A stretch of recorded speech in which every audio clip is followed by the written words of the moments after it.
तो वो तो विद्रोह तो अंदर है ऑलरेडी। मेरा पेन नेम आवाज़ वैसे भी है शायद इसीलिए बिकॉज मैं आवाज़ का काम करता हूँ, वॉइस ओवर करता हूँ या गाता हूँ या रेडियो जॉकी था। आई ऑल्सो बिलीव राइटिंग जो मैं अब करता हूँ, lyricist, that's also a form of voice. आपके अंदर जो आवाज़ है उसे कहना बहुत ज़रूरी है। तो इसलिए मेरा पेन नेम भी मैंने आवाज़ चुना। I like to speak. और मैं पहले बिटर था, पहले ना मैं गुस्सैल आदमी था, मुझे गुस्सा आता था और वो सप्रेस था क्योंकि आप इसे ये नहीं बोल सकते, उसे वो नहीं बोल सकते। अब मेरे साथ उल्टा हो गया, शायद गुस्सा उतना नहीं है उतना नहीं है, पर अब मैं खुल के बोल सकता हूँ। क्या करोगे आप, मुझे जज करोगे, आप यही बोलोगे मैं गलत हूँ, ठीक है। आपका अपना ओपिनियन के लिए आप फ्री हो, मैं अपने ओपिनियन के लिए फ्री हूँ। तो आप जज होने से डरते थे पहले? ऑफ कोर्स यार, 25-26 साल का बच्चा, 30 साल का बच्चा या उस उम्र में ना हर कोई चाहता है कि एवरीवन शुड लाइक मी ना यार, है ना। मैं मुझे पसंद करो ना यार। वो वैलिडेशन दूसरों से आता था। आप चाहते ही ये थे कि मैं अगर फेमस हूँ या मुझे लोग प्यार करें, मुझे जाने, है ना, मुझे एक्सेप्ट करें। वो होता है उस एज में, बहुत नॉर्मल है वो बात। मैं उस एज में उस एज के लिए सही था शायद। अब मैं इस एज में हूँ तो मुझे लगता है 1 मिनट लोगों के वैलिडेशन से क्या जुड़ा है। एज ए आर्टिस्ट क्या आपने क्या थॉट प्रोसेस चेंज किया? अभी क्या लगता है आपको? अभी क्या आई सोचते हो थिंक ऐसा एज जज के करके? साथ इस इंडस्ट्री में 15 साल हो गए तो आपको ये समझ में आता है कि, मैं कहता हूँ ये इससे थोड़ा हटके ये बात, लेकिन मैं ये कहता हूँ मज़ा तब आने लगता है लाइफ में जब आपको पता है कि मैं बेवकूफ़ बन रहा हूँ। जब तक नहीं पता है ना तब तक प्रॉब्लम है। जब तक नहीं पता है ना और लोग आपको बेवकूफ़ बना ले रहे तब तक प्रॉब्लम है। लाइफ का मज़ा तब आने लगता है जब आपको ये पता है कि कहाँ बन जाना है। हाँ, कहीं कहीं ऐसा नहीं है ना, ये इंडस्ट्री ऐसी है, हमारा काम ऐसा है कि कई कई जगह हम बनते भी हैं ना बेवकूफ़। वो पता होना बहुत ज़रूरी है, नोइंगली। नोइंगली होना चाहिए। तो और धीरे धीरे आपको ये भी समझ में आता है कि what kind of person do you want to become.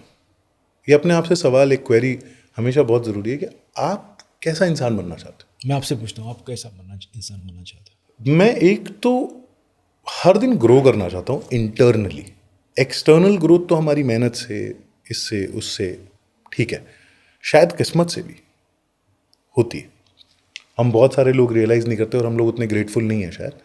मैं बहुत अच्छा, इतने सारे कंप्लेन के बाद भी मैं आपको ये बताऊँ, मैं बहुत ग्रेटफुल हूँ कि मैं एक्स फैक्टर जीता, क्योंकि उससे मेरी लाइफ में पैसे आए, उससे मुझे थोड़ा फेम मिला, उससे मुझे 4 लोग सीरियसली नहीं लगे, मुझे मिलने का मौका मिला लोगों से।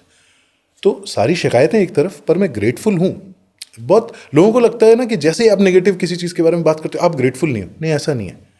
अंधे होकर पॉजिटिविटी नहीं होती।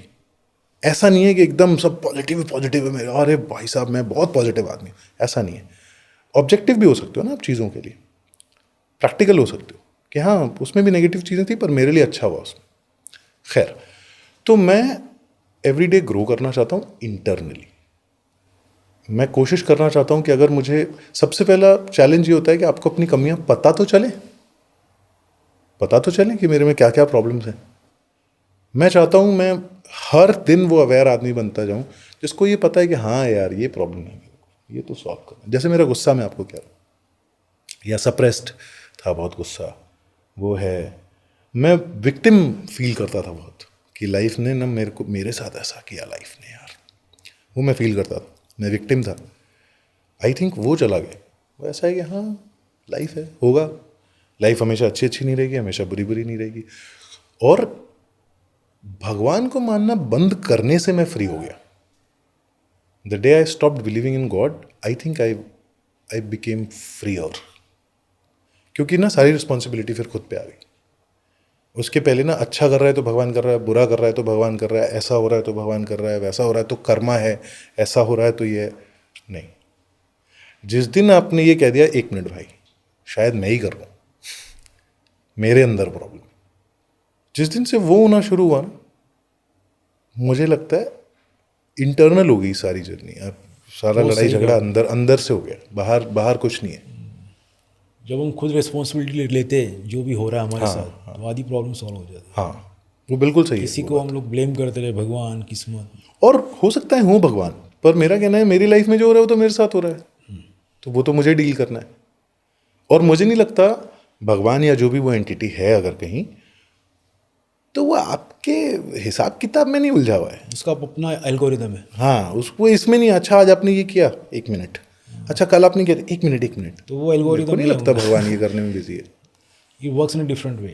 और मुझे ऐसा लगता है मिडिल क्लास को और लोअर मिडिल क्लास को ना इन सब चीज़ों में उलझाए रखा गया है, मोरालिटी, भगवान, पाप, पुण्य, ताकि आप इसमें उलझे रहो। इससे ऊपर का जो क्लास है ना, उसको जो करना है वो कर रहा है, आप इसमें उलझे रहो। मुझे लगता है ऐसा है। मुझे भी सेम ऐसे ही लगता है। हाँ, कि एक्सटर्नल चीज़ों में उलझा दिया है, इंटरनल नहीं है अभी तक की, मुझे ऐसा लगता है। लेकिन अजीब बात यह भी है कि मैं भगवान एक तरफ कह रहा हूँ मैं नहीं मानता, पर मैं किस्मत मानता हूँ, क्योंकि टाइम में मानता हूँ। मैं बिलीव करता हूँ कि ना दुनिया में वही चीज़ें एग्जिस्ट करती है जो चीज़ें दिखती नहीं है, ठीक है, और उसी से पूरा यूनिवर्स चल रहा है। अगर आप देखोगे तो, इफ़ यू एग्री, ग्रेविटी नहीं दिखती, हम सांस ले रहे तो वो हवा हमको नहीं दिखती, हमारे अंदर जो एनर्जी है सोलो हमको नहीं दिखती। आज हम दोनों यहाँ पे बैठे हैं बात कर रहे हैं, या जो बॉन्डिंग है हमारी वो नहीं दिखती। सक्सेस दिखता है, पर सक्सेस के पीछे जो मोटिवेशन, जो पावर रहता है वो नहीं दिखता है, राइट। तो मेरे ख्याल से ये सब चीज़ें किसी और डिमेंशन में है, राइट। हम एक 3 डिमेंशन के लोग हैं, और जो वो डायमेंशन से हमें जो ऑपरेट हो रहा है उसका कोडिंग, प्रोग्रामिंग बहुत अलग है। शायद एक पूरा एक कंप्यूटर सिस्टम हो सकता है, और हम उसके कुछ कैरेक्टर हो सकते हैं, बिल्कुल, राइट। तो ये अलग तरीके से चलता है, जहाँ ये मेरा मानना है, ठीक है। मुझे लगता है हम अपने आप को बहुत इंपॉर्टेंस देते हैं। भगवान बैठ के तुम्हारे लिए ये कर रहा है, तुम इतने इंपॉर्टेंट हो क्या? पहले तो जहाँ मिलियंस ऑफ मिलियंस ईयर हो गए यूनिवर्स को, लाइट ईयर्स में सब कुछ चल रहा है, तुम 100 साल तुम्हारी जिंदगी में, मतलब ब्लिंक जितना तुम्हारी जिंदगी, कुछ भी नहीं, उसमें तुम अपने आप को इतना इंपॉर्टेंट मानते हो कि कोई बैठ के तुम्हारा हिसाब किताब कर रहा है।